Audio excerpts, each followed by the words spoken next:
Fala investidor, fala investidora, agora em internacionais, e eu quero perguntar para vocês, será que seria interessante se você tivesse uma empresa que aposta, por exemplo, na exploração da Lua?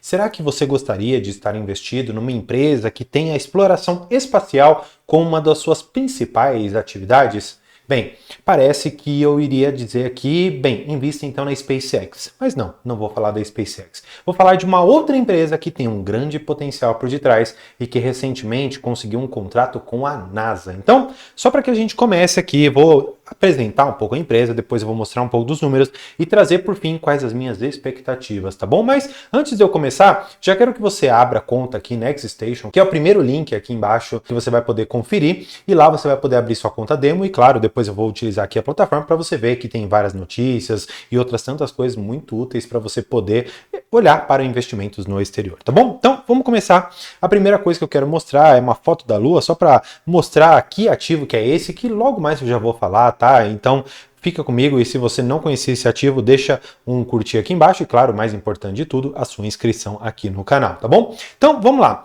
Eu estou falando de uma empresa chamada Intuitive Machines, ou como as pessoas preferem chamar, é a Lunar. Por que o pessoal gosta de Lunar, tá? Porque ela tem muitas ideias de exploração lunar, ela vai fornecer muitos equipamentos para investigação do que o pessoal chama de lado oculto da Lua e outras tantas coisas. Mas vamos enxergar qual, por exemplo, é a missão da empresa. Vamos enxergar o que ela tem, tá? Vamos lá. A Intuitive Machines é uma empresa espacial, diversificada, focada na exploração espacial. Legal? Nós fornecemos produtos e serviços espaciais para dar suporte à exploração robótica e humana, sustentada para a Lua, Marte e além. Então, olha só, a gente está pensando aqui em Lua, no lado oculto que o pessoal tanto fala.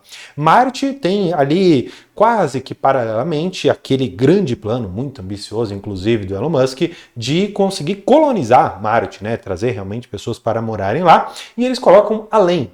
O que seria esse além, né?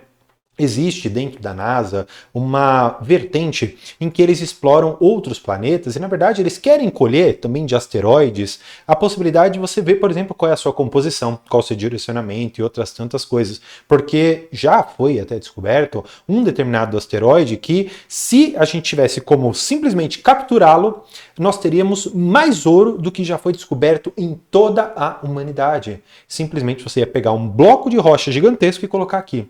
Gente, qual será que é o preço disso? Qual será o valor que nós temos de uma rocha, por exemplo, de um minério extremamente puro, como já foram achados asteroides com um minério com uma pureza extrema? E claro, nós já achamos também alguns elementos químicos que não eram até então catalogados na nossa planilha química, lá na nossa tabela periódica.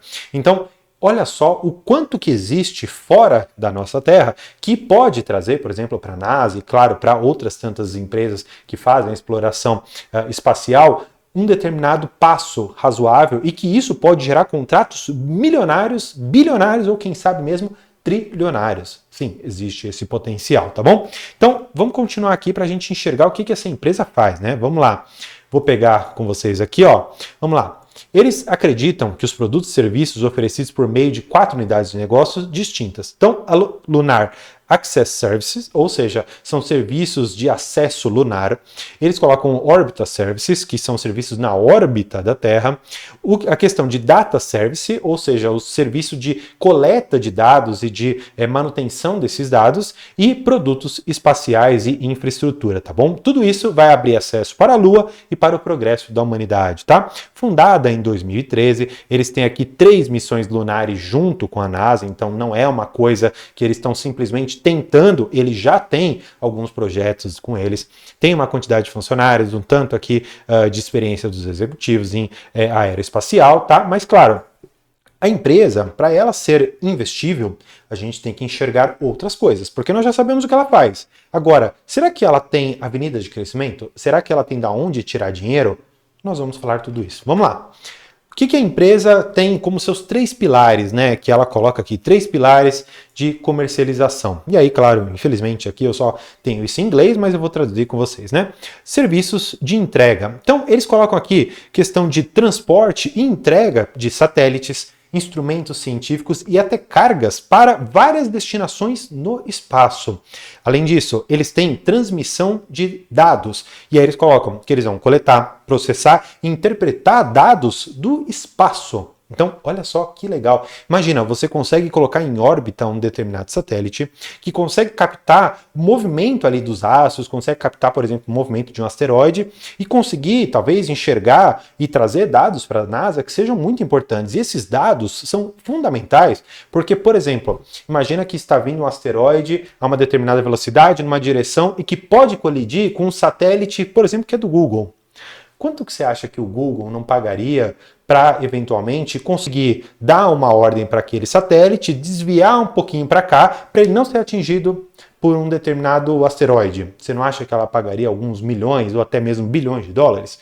Eu acredito que sim. Mas, claro, isso depende de prova. Depende realmente que esses dados eles sejam bem acurados, eles sejam bem precisos e, claro, a empresa precisa se provar, tá bom? Além disso, eles têm a questão de operações autônomas, ou seja, mandar essas navezinhas aqui para fazer operações espaciais. Então, imagina, você tem uma operação para a Lua ou para Marte, por exemplo, e você quer mandar um robozinho para ele coletar uma rocha específica que eventualmente foi achada numa foto de um satélite.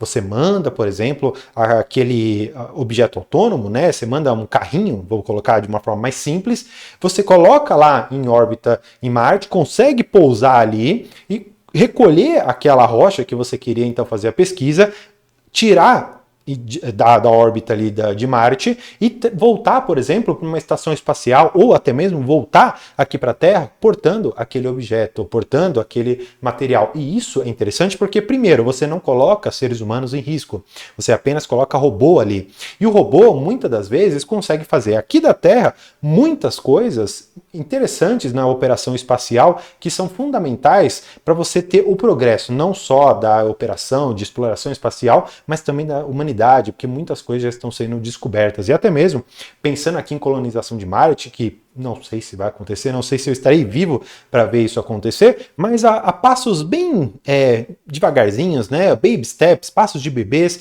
nós estamos indo nessa direção. E claro, se você tem uma empresa que pode ser a pioneira em conseguir, por exemplo, um contrato, ou conseguir fazer uma exploração sustentável, poxa, parece um investimento interessante, tá bom? Então, vamos lá. Quando eu te falei do contrato da NASA, nós temos aqui essa notícia e eu quero que você depois se atente para a data, tá bom? De dia 17 de setembro de 24, ou seja, muito recente. Eles falam que a Intuitive Machine, ela conseguiu um valor de contrato potencial, com valor máximo aqui, de 4,82 bilhões de dólares. Gente, é muita coisa e nós já vamos enxergar o porquê que é muita coisa. Nesse contrato, o que eles estão pretendendo, né? Eles querem entregar aqui, ó, dimensionamento das capacidades do módulo do pouso lunar para dar suporte à entrega de carga e infraestrutura. Além disso, serviços de transmissão de dados, que eles querem trazer aqui dados em vídeo de resolução 4K, e serviços de navegação, auxiliando aqui a seleção local de pouso e prospecção de recursos. E por fim, operações autônomas, que é aquele negócio do robozinho que eu falei lá para vocês, tá bom? Então, olha só, é um contrato potencial. Por que eu quero que vocês gravem esta palavra aqui, potencial máximo? Porque a NASA, ela faz um contrato como se fosse um delivery.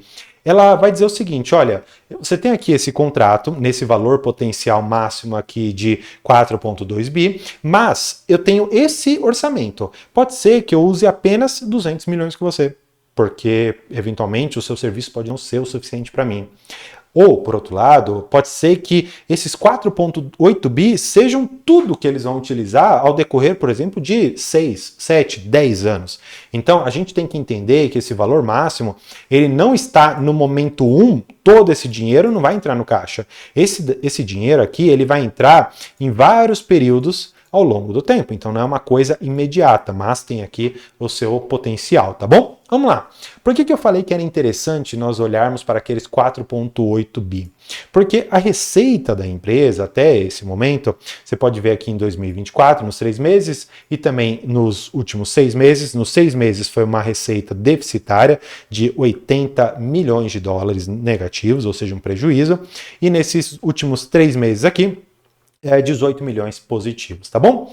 Eu quero só dar uma olhada com vocês neste slide, porque eu achei interessante, não o que eles trouxeram de dados, se foi prejuízo, se foi lucro, se aumentou, mas eu quero que você veja isso aqui, que é o que eu acho muito importante.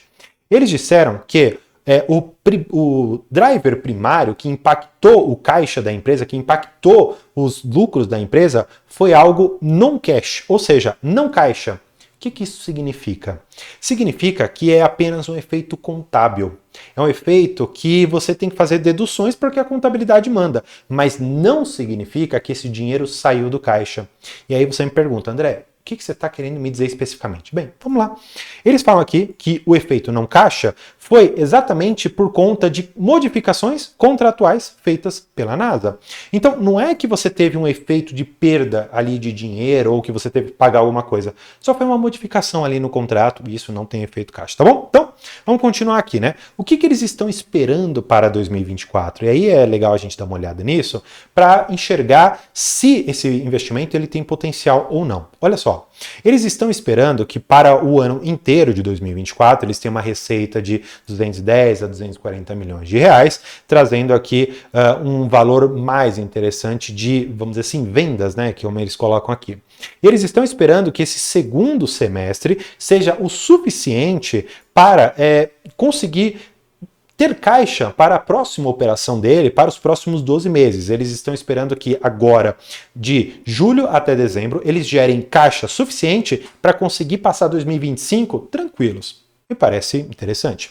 Eles ainda falam que eles querem continuar adicionando reserva de caixa, baseado aqui nas projeções que eles podem ganhar operações de execução espacial, e eles ainda falam da questão de trajetória de crescimento deles. Então, eles querem guardar dinheiro e querem continuar crescendo. Aqui me pareceu um pouco estranho, porque se você vai crescer, naturalmente você precisa gastar. Então, como é que eles vão conseguir equalizar isso? Eu pagaria para ver. Eles têm também um backlog, uma expansão aqui de backlog, que seria interessante, tá bom? Para você dar uma olhada. E, por fim, eles colocam que tem ainda 2 missões completas aqui de lançamento, né? Que eles falam aqui para o 4º trimestre de 2024 e também eles estão esperando uma janela estendida aqui para 2025 de conseguir retornar ou conseguir mandar, tá? Porque seria Launder and Launch, que seria voltar para a Terra ou mandar daqui para a Terra, tá bom? Com isso aqui em mente, nós já podemos partir para o próximo nível, né? Que seria a análise gráfica deste investimento. Por que eu falo de análise gráfica? Só para você enxergar o seguinte. Lembra que eu te falei que em setembro nós tivemos aquele anúncio do contrato? Olha só o que aconteceu. Estava aqui negociado a 5 dólares e 41 e teve um salto significativo, vamos colocar aqui perto das máximas, de 72%. Foi lá para 9 dólares e 28 cents. Hoje já está com uma valorização de 34%, caiu um pouco, mas a gente tem que enxergar também o cenário, né? Uma empresa como essa, que ainda precisa se provar, ela é muito afetada pelas questões de juros americanas. E como nós sabemos, os impactos ali da guerra no Oriente Médio, Irã e tudo mais, Iraque, tem trazido muita dor de cabeça, tanto para o Brasil quanto para os ativos norte-americanos. E neste caso aqui, não é diferente. Portanto, eu quero que você veja isso daqui da seguinte maneira. A empresa, ela pode, nesses próximos trimestres, no 3º e no 4º trimestre de 2024, provar que ela vai gerar o caixa que ela falou e ter a janela de lançamento ou de retorno ali das naves. Se ela conseguir trazer tudo isso em forma de números, ou seja, lucro, o que será que pode acontecer? Pode ser que a empresa ela fique negociada aqui nesses 7,20, 7,30 e voltar lá para os 9 e alguma coisa, trazendo aqui uma valorização de 28, 30% talvez a gente consiga bater. É uma empresa interessante para você dar uma olhada? Bem, vamos olhar aqui, como eu te falei, a Xstation, ela tem tudo aqui pra gente. Olha só que legal. Você basta clicar lá no izinho de informação e ele já traz várias coisas aqui pra gente. Então, ele coloca aqui, ó, no Brasil, o mercado vai estar aberto aqui nesse período, tá bom? E aí você pode aqui fazer negociação, você pode ver quando o mercado está aberto, tá? E aí você tem também a questão de quantos dólares, né? A negociação mínima aqui seria de 10 dólares. Tem a parte de dividendos, provavelmente essa empresa nunca pagou, afinal de contas ela estava dando prejuízo, então uma empresa ainda de crescimento. E aí a gente pode ver, por exemplo, ó, retorno sobre as vendas aqui, 60,8. Vamos ver outros dados. A parte aqui, como a empresa deu prejuízo, está com uma margem líquida negativa, uma margem EBITDA também negativa, enfim, não tem jeito, né? A empresa, como ela ainda está patinando, ela não vai trazer os melhores retornos nesse momento. Agora, quero que você veja que o lucro por ação, ou earnings per share, está aqui em 0,44, porque a empresa já conseguiu, deu o resultado um pouco melhor agora, tá bom? Ela, como eu gosto de dizer, ela despiorou. Ela saiu de um resultado bem negativo como ela estava e agora conseguiu retomar um pouco mais de lucro nesse último trimestre, o que eu quero acreditar que deve acontecer, especialmente agora que ela conseguiu esse contrato com a NASA. Muito provavelmente, aí claro, ela vai fazer o seguinte, a NASA, ela fez o contrato aqui, tá bom? Você assinou o contrato. Aí a empresa vai passar um determinado período, ela vai ter que fazer o seguinte, ela vai ter que desembolsar um determinado valor para colocar de pé, por exemplo, alguns projetos. Então ela vai colocar aqui uma nave espacial que vai ser lançada. Depois que ela conseguir lançar, depois que o projeto tiver sido concluído e a gente conseguir receber alguns dados, aí sim que vai cair a parte gorda de caixa. Então, demora um pouco para você ter toda essa equalização. Mas pode ser que esse contrato ele preveja, por exemplo, uma receita, por exemplo, por prestação de serviço, só para eles estarem funcionando para a NASA. Então a gente precisa enxergar melhor como que foi esse contrato e tudo mais, mas o fato é que é uma empresa muito interessante. E só para você saber, eu estou falando da empresa Intuitive Machine, que tem o ticker LUNR, que é lunar, como o pessoal na gringa gosta de falar, tá bom? É uma empresa que, como você pode ver, tem ali os seus percalços, pode ser que ela consiga superar ali algumas barreiras, mesmo operacionais, e trazer um baita de um retorno. Quem sabe não possa ser essa uma próxima empresa que vai entregar 10, 20 vezes ali de lucro para você. Não tenho como te dizer, porque isso depende do próximo resultado. E claro, nós vamos continuar acompanhando aqui no canal. E essa parte de mercado internacional você vai encontrar aqui no canal. E claro, com a nossa parceira, que é a Xstation, que é inclusive o primeiro link aqui embaixo para você abrir sua conta e conhecer a plataforma, tá bom? Por hoje é isso então. Muito obrigado e tchau!